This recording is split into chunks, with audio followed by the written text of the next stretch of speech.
Hello environmental management students, and welcome to this short video on how to write an effective summary for your in-class discussions.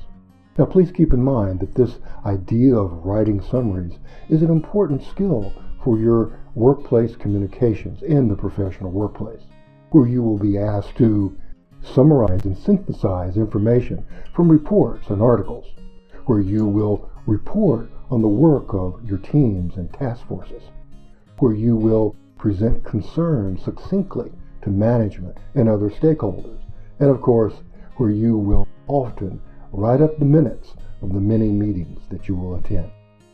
So remember, these are just a few of the many examples of the importance and the place of effective summary writing in your future.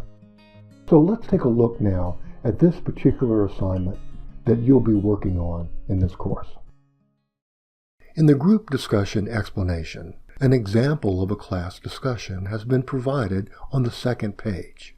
In this sample discussion, each student was asked to discuss 3 concepts that they read about that week. These are concepts that the student found particularly important and interesting. Then, students were to post a question to engage their classmates in discussion.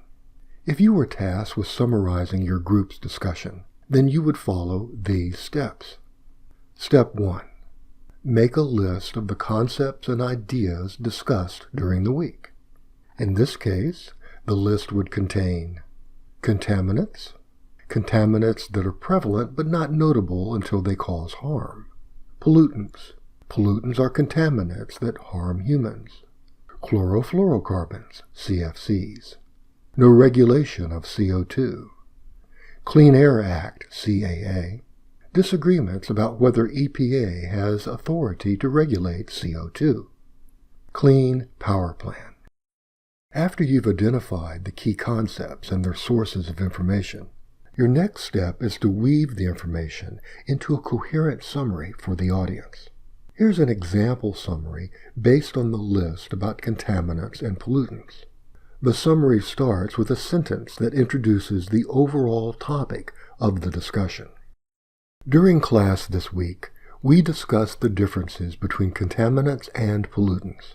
Next, the summary shares the main ideas that the students and the instructor discussed. These ideas are presented in logical order and in the writer's own words. We agreed that contaminants are prevalent in the environment. However, they go unnoticed until they cause harm to living creatures. Citation, author year. The placement of the in-text citation makes it clear which sentence contains information taken directly from a source. Now come the next 2 points in the discussion.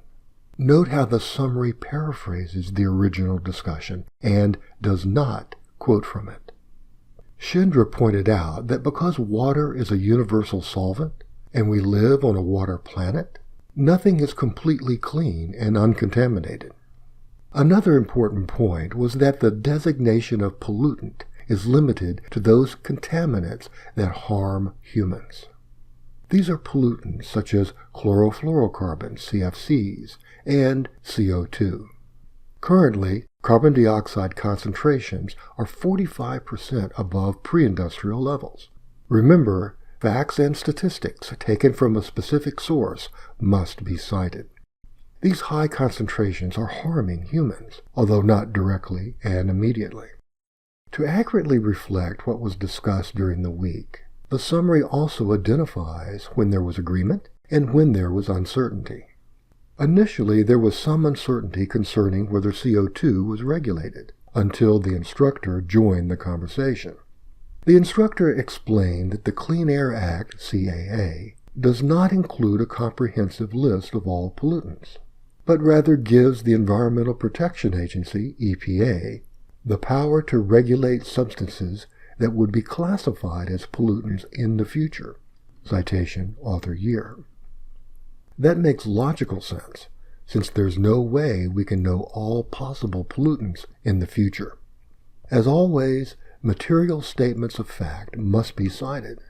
This discussion led us to investigate Massachusetts v. EPA, a Supreme Court case that decided in April 2007 that the EPA has the power to regulate CO2.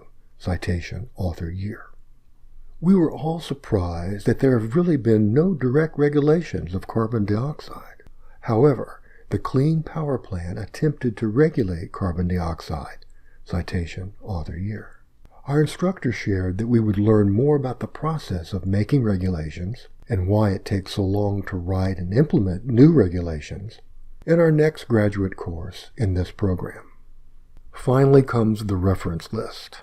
All in-text citations must correspond with a source on the reference list at the end of the summary. These reference citations must also be in APA style.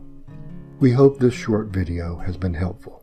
If you have any questions, please post them in the Effective Writing Center Support Discussion Forum within your assigned week.